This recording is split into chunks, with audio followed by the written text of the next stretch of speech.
할렐루야. 오늘도 하나님의 은혜와 축복이 우리 모두에게 함께 하시기를 바랍니다. 오늘은 거룩한 주일과 민속 명절 설날이 함께 겹치는 그런 날입니다. 설날이라고 하는 말은 낯설다라고 하는 말에서 유래가 됐다고 합니다. 처음 보는 사람, 처음 보는 것에 대해서 우리는 낯설어 하잖아요. 2023년도라고 하는 해는 아직까지 경험해 보지 못한 시간들입니다. 그래서 그 첫날을 설날, 낯설은 날 이렇게 이제 그 말이 시작이 됐다고 합니다.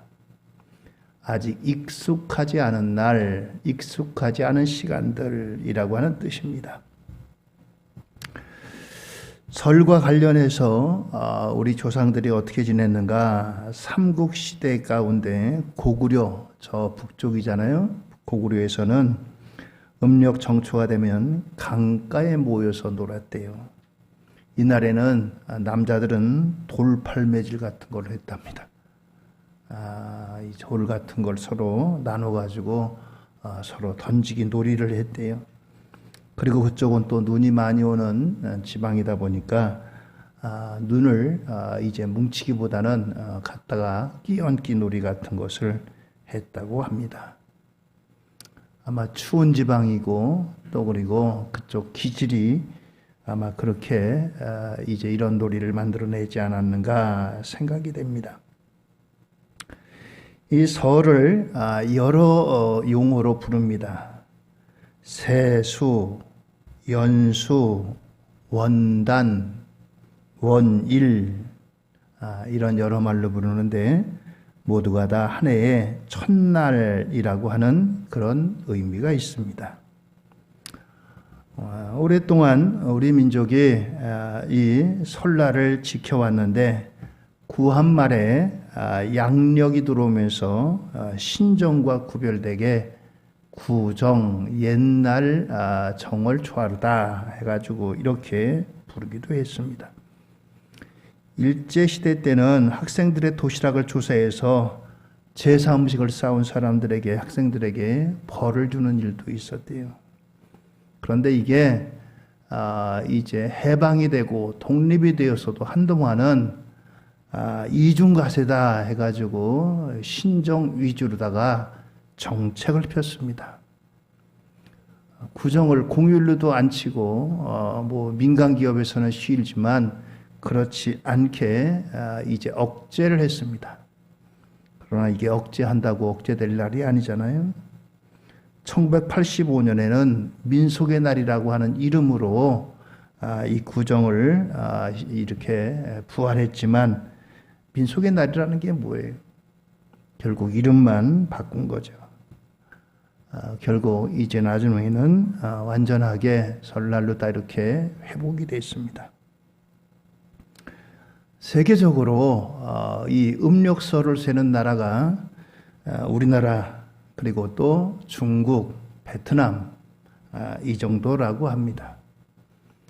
일본만 해도 신종으로다가 완전히 바뀌어서 그렇게 세곤 합니다. 세계적으로 명절이 되면은 민족 대이동을 겪습니다. 우리나라도 엄청나게 많은 이동을 하게 되죠. 중국은 우리의 설날을 춘절이라고 부르는데 이 중국 사람들이 움직였다 하면 어마어마합니다. 중국 인구가 한 13억쯤 되는데 이동하는 인구는 17억 정도가 된다고 합니다. 우리나라하고는 그 단위가 다른 겁니다. 그리고 또 이 설 명절에 이제 사람들이 어떻게 지내는가? 여러분들은 설 명절에 혹시 어떻게 지내십니까? 많은 사람들이 이제 세배를 또 차례를 지내고 나면은 둘러 앉아가지고 서로 덕담을 나누고 또 이제 모여 앉아가지고 고스톱을 친다고 합니다. 중국 사람들은 마작이라고 하는 걸 하고요. 이렇게 해서 이 명절을 보낸다고 합니다. 우리에게 이렇게 명절을 이렇게 보내고 이러한 명절이 있다면은 이스라엘에게도 명절이 있습니다. 이스라엘도 이 명절 때가 되면 우리와 같이 이동을 하게 됩니다. 우리의 명절에는 고향을 찾아가지만 이스라엘의 명절에는 그들이 성전이 있는 예루살렘으로 모여듭니다. 그들은 이 명절이 되면은 하나님의 성전을 찾고 하나님 앞에 예배하는 이와 같은 것으로 다 이 명절을 지킵니다. 이스라엘에게 있어서 3대 명절이 있습니다. 6월절, 또 7.7절, 초막절이라고 하는 이 3대 절기가 있는데 이 절기들은 모두가 하나님의 성전에 올라가서 하나님 앞에 감사함으로 예배하는 이런 절기입니다. 그래서 이들은 이 명절 때가 되면은 하나님의 성전으로 발걸음을 옮기고 이 명절을 하나님 앞에 예배함으로 이와 같이 드립니다. 3대 절기 명절 가운데 가장 큰 명절 중심이 되는 것은 6월절입니다. 오늘 마침 새벽 기도에 통성경 여러분들 이제 매일같이 읽으시는 성경에 보면은 출애굽기 12장에 6월절 사건이 나옵니다. 6월절의 시작은 애굽에 이제 야곱의 후손들이 정착을 하는데 야곱의 후손들이 정착했다가 400여 년이 흐릅니다. 400여 년이 흐르면서 그들이 종이 아님에도 불구하고 종살이를 했어요. 야곱과 야곱의 후손들이 이 애굽 땅에 간 것은 야곱의 아들 요셉이 애굽의 총리가 돼가지고 그 이제 7년 풍년과 7년 흉년을 슬기롭게 잘 헤쳐나가서 애굽을 크게 부강하게 만들었습니다. 그래서 이 흉년의 때에 기근을 피해가지고 야곱과 그의 아들들을 애굽 땅에 거주하게 하면서 그 시작이 된 겁니다. 그들은 자유의 몸이었고 또한 그들은 융숭한 대접을 받았어요. 그런데 세월이 이렇게 지나면서 이 요셉이 한 것들을 모르고 또 애굽에 있는 이스라엘 민족들을 이제 박해하고 핍박하고 그렇게 했습니다. 그러면서 종살이 시켰어요. 그들이 고통스러워서 하나님 앞에 기도할 때 하나님께서 모세를 통해서 그 백성들을 이제 출애굽시키는 겁니다. 그 출애굽할 때 시작이 바로 이 6월절 애굽의 장자 재앙입니다. 장자들이 다 죽음을 당할 때 양이나 염소를 잡아가지고 1년 된 수컷을 인설주와 문방에 이제 인방에 바르면은 죽음의 재앙이 넘어가서 이제 그 말씀에 순종해서 양의 피를 바른 가정은 죽음의 재앙이 넘어갔다 해서 6월절인 겁니다. 이 6월절을 완성한 것이 바로 예수님의 십자가의 대속의 사건입니다. 이 6월절은 이스라엘에게 있어서 가장 중요한 절기였어요. 이 6월절을 이제 지키는 이와 같은 모습을 통해서 오늘 우리에게도 이제 6월절에 어린 양 되신 예수님을 통해서 우리를 구원하신 구원의 은혜를 감사하면서 오늘 우리가 이제 하나님께서 허락하신 명절을 참으로 하나님 기뻐하시는 복된 명절로 드리시는 저와 여러분들 될 수 있기를 주의 이름으로 축원을 드립니다. 이 6월절 이제 양의 사건을 통해서 이스라엘이 구원을 얻습니다. 그래서 이스라엘이 하나님의 백성이 되고 또한 하나님이 이제 선민으로 택해 주시는 이러한 사건이 됩니다. 그런데 예수님께서 이 땅에 오셔가지고 제자들과 함께 6월절을 지킵니다. 그러면서 이 6월절을 최후의 만찬으로 바꾸셔요. 예수님이 제자들과 함께 앉으시면서 먼저 떡을 나눠주십니다. 그러면서 이것은 내 몸이다. 그러면서 너희들이 나를 기념하라 라고 나눠주십니다. 그리고 포도주를 나눠주시면서 이것은 내가 흘리는 피다. 이것 역시 너희들이 기념하라 라고 하면서 떡과 포도주를 나눠주시는 성찬식을 거행합니다. 이 예수님의 이러한 이제 이 유월절은 마지막 유월절이고 또 이 유월절을 이제 예수님께서 성찬 예식으로 바꿔주시는 거예요. 그래서 우리가 참여하는 이 성찬 예식은 이스라엘 백성들이 지켰던 유월절을 계승한 것이고 또 이것을 완성한 것이 됩니다. 유월절을 통해서 이스라엘 백성들이 구원받았다면 예수님의 십자가로 저와 여러분들 우리 모두가 예수님을 믿는 우리 모두가 구원함에 이르렀기 때문인 것입니다. 오늘 이와 같이 유월절은 예수님의 십자가의 대속의 은혜와 이런 깊은 관계가 있는 것입니다.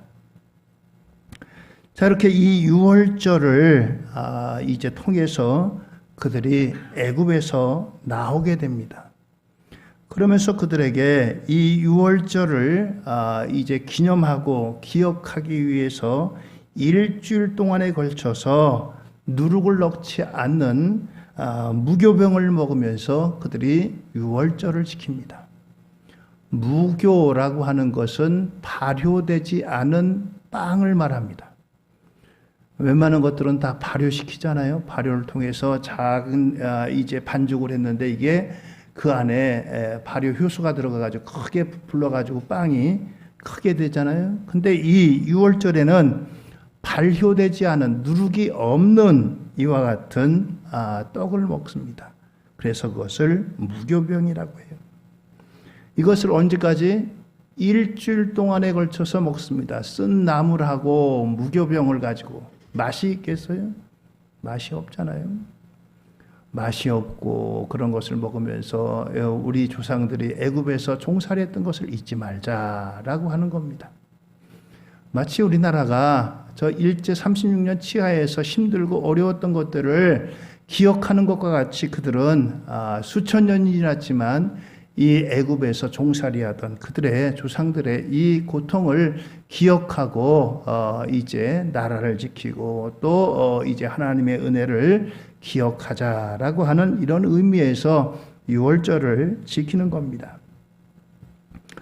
오늘 이와 관련해서 우리에게 이 무교병과 관계된 이러한 말씀을 몇 가지로 주십니다. 첫째는 누룩과 같은 죄악을 버리라 라고 말씀합니다. 6장 9절로 10절의 말씀입니다. 불의한 자가 하나님의 나라를 유업으로 받지 못할 줄을 알지 못하느냐. 미혹을 받지 말라. 음행하는 자나 우상 숭배하는 자나 간음하는 자나 탐색하는 자나 남색하는 자나 도적이나 탐욕을 부리는 자나 술 취하는 자나 모욕하는 자나 속여 빼앗는 자들은 하나님의 나라를 유업으로 받지 못하리라 라고 했습니다. 그렇습니다. 무엇보다도 이 유월절을 지키는 데 있어서 이제 무교 발효되지 않은 이와 같은 떡을 먹고 또 그리고 쓴 나물을 먹는 것도 중요하지만 이것을 이제 참여하는 자는 이러한 외적인 음식을 먹을 뿐만 아니라 이런 마음 자세를 가져야 된다라고 하는 것입니다. 여기 보면은 이제 음행하는 자, 우상 숭배하는 자, 간음하는 자, 탐색하는 자, 남색하는 자, 여기에는 성적인 탐욕이 담겨져 있습니다. 이와 같은 것들을 경계하고 또 주의하라는 거예요. 이스라엘 역사를 보면은 많은 경우에 이와 같은 일이 일어났습니다. 그때마다 하나님께서 징계하시고 하나님께서 얼마나 그들에게 있어서 이러한 것들을 성결을 원하시는지 알 수 없습니다. 또한 탐욕하는 자, 탐욕을 경계하고 있습니다. 탐욕은 하나님께서 주신 그 이상의 것들을 이제 욕심 부리는 거예요. 하나님께서 우리에게 경계를 정하셨어요. 그래서 한 남자와 한 여자로 가정을 이루게 하셨습니다. 그래서 한 남자와 한 여자가 가정의 기본 단위입니다. 이슬람 같은 경우는 한 남자에다 4명의 여자까지도 부인까지도 허락합니다.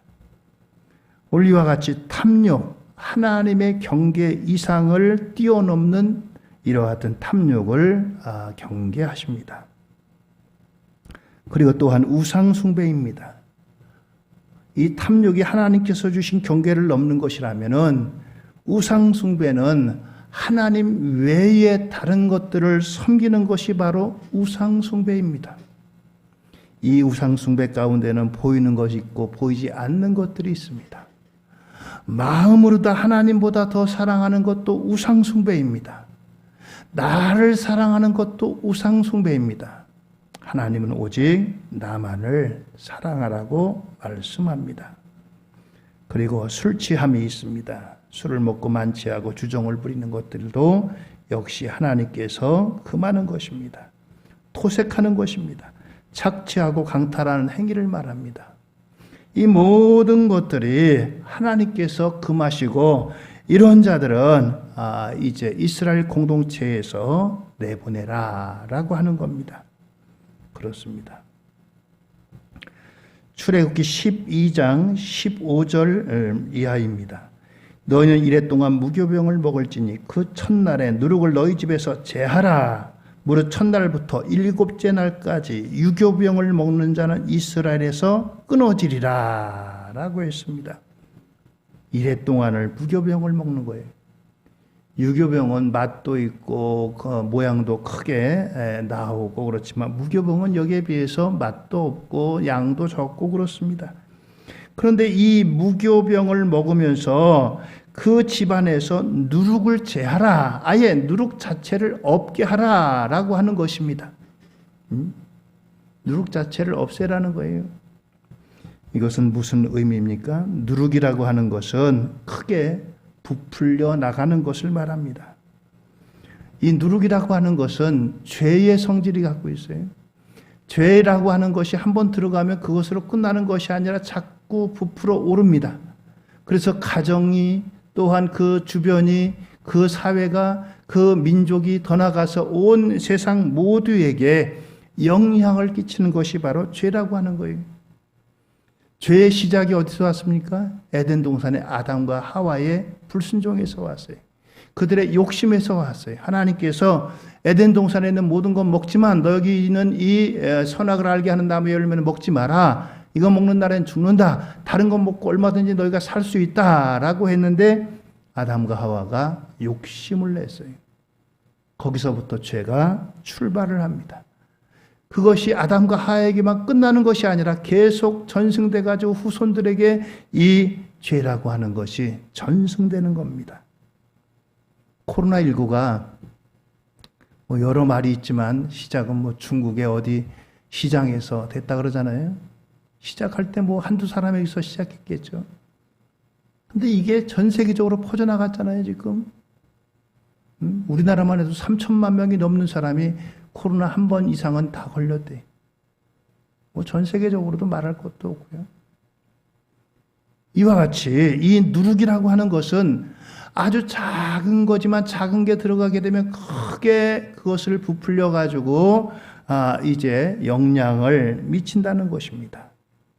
여기 누룩을 제하라라고 하는 것은 이제 애굽을 떠나 가지고 하나님의 은혜로 가나안 땅을 가고 가나안에 정착한 이스라엘이 더 이상 이 누룩을 두지 마라. 누룩을 두지 말고 누룩을 제하여 버리고 오직 하나님만을 섬기고 하나님 말씀만을 순종하라라고 하는 이런 말씀인 것입니다. 그렇습니다. 누룩이라고 하는 것은 이처럼 무서운 전염성이 있습니다. 퍼져나갑니다. 한 곳에 머물러 있는 것이 아니라 무섭게 퍼져나갑니다. 코로나19도 이런 전염적인 것이 있잖아요. 그것처럼 이 누룩은 이러한 것을 상징합니다. 믿음은 우리가 구원은 틀림없이 믿음으로 받습니다. 그런데 이 믿음으로 받는다라고 하니까 우리가 행함을 너무 우리가 소홀히 여기고 행함은 우리가 아예 버리기도 하고 우리가 전혀 취급도 안 하고 그렇습니다. 그러나 이 믿음에는 함께 동반해야 되는 것인데 그것이 바로 행함입니다.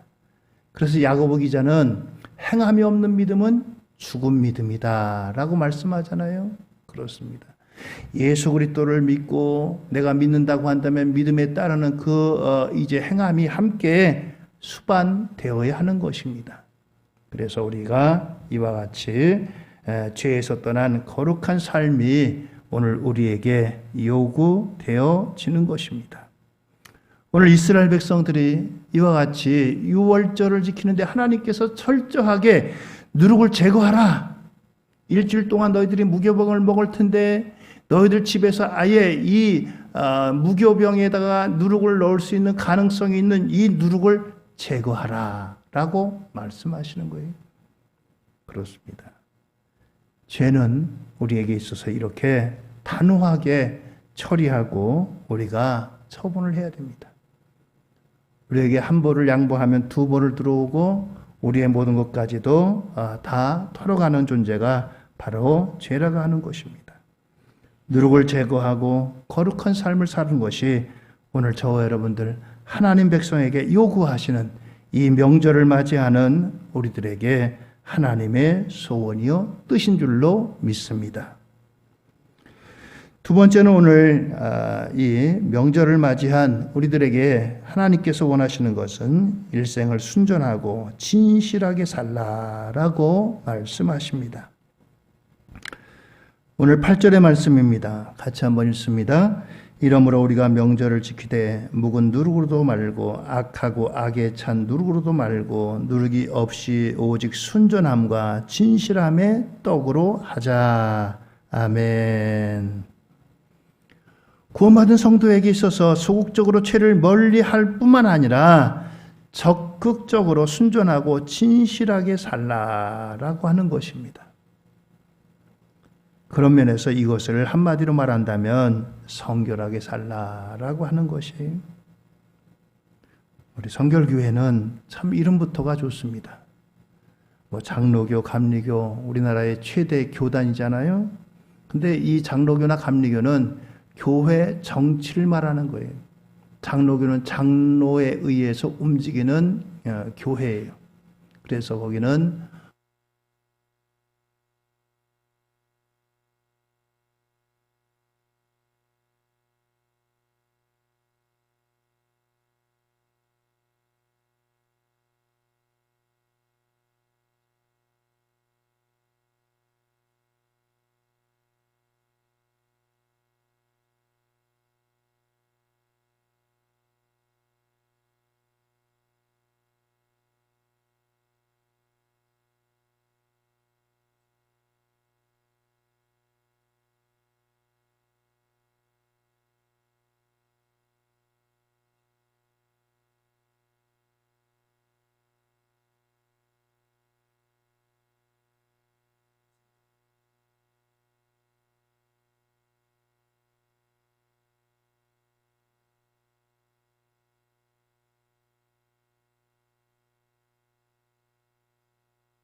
아무리 생각해도 정말 누가 이제 합당한 사익감인지 외모를 보고 알 수가 없잖아요.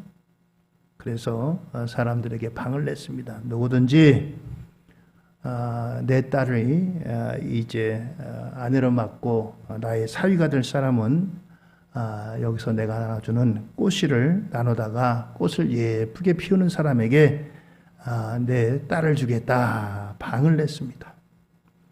나라 안에 많은 총각들이 여기에 응시를 했어요. 너나 할 것 없이 내가 임금님의 사위가 돼야지 하고 꽃의 씨를 받아갔습니다. 꽃의 씨를 받아가지고 1년이 지나서 이제 꽃을 피운 사람들에게 가져오라고 했어요. 저마다 꽃을 가지고 옵니다. 어떤 사람 아주 예쁜 빨간 꽃을 가져오고 분홍색 꽃을 가져오고 노란 꽃을 가져오고 저마다 꽃들을 아름답게 크게 피워가지고 자랑스럽게 임금님 앞에 갖고 왔습니다. 그렇게 많은 사람들이 꽃을 피워갖고 왔는데 한 사람은 그냥 아무것도 없는 빈 화분만 갖고 왔어요. 사람들이 수근수근거립니다. 아이고 저 사람은 저거 꽃도 못 피웠는데 왜 가져와? 모두가 다 심사를 받습니다. 잘 키웠다고 잘 피웠다고 칭찬을 받습니다. 그런데 꽃을 피지 못한 그 한 사람이 이제 그 꽃을 이제 그 화분을 가지고 갑니다. 너는 왜 이렇게 왔느냐? 예, 임금님 주신 꽃씨를 가지고서 제가 열심을 다해서 꽃을 피우려고 애를 썼습니다. 물을 주고 또 이제 그 가꾸고 또 정성껏 이렇게 돌봤습니다. 그런데도 이제 여기서 꽃이 피지를 않았습니다라고 하는 거예요. 임금님이 그 얘기를 듣고 옳다. 네가 정말이다. 내가 너희들에게 꽃씨를 줬지만 그 꽃씨는 꽃을 피지 못하는 그러한 씨다 라고 하는 거예요. 너희들은 내가 꽃이 피지 못하는 그러한 씨를 줬는데 어디서 그 씨를 가지고서 꽃을 피워왔느냐. 이 청년이야말로 정말 정직한 사람이다. 이 정직한 청년에게 내 딸을 주겠다라고 해가지고 그 청년을 임금님의 사위로 삼았다는 얘기입니다. 참된 그리스도인의 삶의 특징은 그 안에 속임이 없다는 거예요. 감추인 것이나 숨긴 것이나 정직하지 못한 것이나 위선적이고 외식적인 것이 없다는 거예요. 모든 것을 사실 그대로이고 투명하고 명료하게 보인다는 겁니다. 여러분들 신구약 성경을 읽어보면요. 믿음의 사람 아브라함으로부터 시작해서 성군이라고 하는 다윗, 이 사람들의 작은 허물, 실수, 이와 같은 것들조차도 하나도 다 미화시키거나 감추거나 또는 없애거나 그렇게 하지 않았어요. 아브라함을 우리가 믿음의 조상이라고 하잖아요.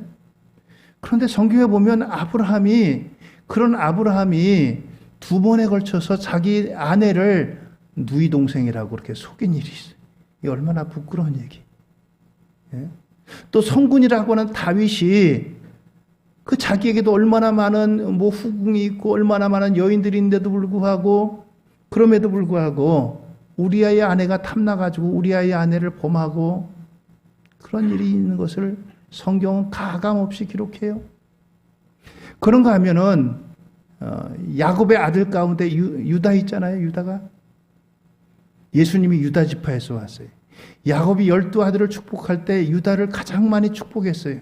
아버지의 마음을 이해하고 아버지를 이제 가정을 이끌었던 그런 것 때문에 유다를 인정했는데 유다가 어떤 사람이냐? 자기 아들들을 이제 셋 낳았는데 두 아들을 장가 보냈어요. 그런데 첫째 아들이 장가를 갔는데 이제 아들이 이제 후사를 보지 못하고 죽었습니다. 그러면 둘째 아들이 이제 그 책임을 져야 되는데 둘째 아들을 주지 않았어요. 잘못하면 첫째 아들과 같이 죽을까 봐. 그래가지고 이 첫째 아들의 며느리인 다말이 어떡하든 내가 이 집에 시집 왔는데 내가 후손을 이어야 되겠다. 그런 마음을 이제 먹고 있었어요. 그래가지고 어떻게 합니까? 변장을 해가지고 거리의 여인처럼 그렇게 변장을 했어요. 또 유다도 또 자기 혼자 있고 그러다 보니까 얼마나 외로웠던지 거리의 여인을 찾아가요. 관계를 합니다. 그래가지고 그 증표로다가 이제 유다의 지팡이하고 인장을 받습니다. 나중에 들려오는 얘기가 며느리가 배가 불러온다고 하니까 이 시아버지가 화가 났어요. 도대체 남편 떠난 지 얼마 됐다고 이런 일을 하냐. 당장 화를 내고 저거 했지만 이 사람 때문에 내가 임신했습니다. 그게 누구 거예요? 시아버지 거예요. 시아버지 사이에서 애가 태어납니다. 이게 아들이에요? 손주예요? 이게 얼마나 부끄러운 얘기예요. 그런데 성경은 이것조차도 감추지 않고 다 기록을 합니다. 성경은 그래서 거룩한 책이지만 거룩하지 않은 일도 다 기록을 해요. 아주 정확하게, 명확하게, 정직하게 기록을 합니다. 오늘 이 시대에 하나님께서 이와 같이 이런 하나님의 정직한 사람을 하나님이 기뻐하시고 하나님이 찾으십니다. 시편 12편 1절로 2절에도 여호와여 도우소서 경건한 자가 끊어지며 충실한 자들이 인생 중에 없어지나이다. 그들이 이웃에게 각기 거짓을 말하며 아첨하고 입술과 두 마음으로 말하는도다 라고 했습니다. 그렇습니다. 성도의 인격, 성도의 언행은 그 나라 그 사회의 양심의 척도가 되어야 됩니다. 그래서 사람들의 신뢰를 받고 신뢰를 받는 사람이 바로 하나님의 기쁨이 되는 것입니다. 신뢰가 무너진 사회는 그 어떤 것도 결코 이제 그 사회를 이루어 나갈 수가 없습니다. 신뢰를 잃어버린 가정, 신뢰를 잃어버린 이제 지도자에게서 무엇을 기대할 수 있겠어요? 진실성이 없을 때 거기에는 생명력이 죽은 것과 마찬가지입니다.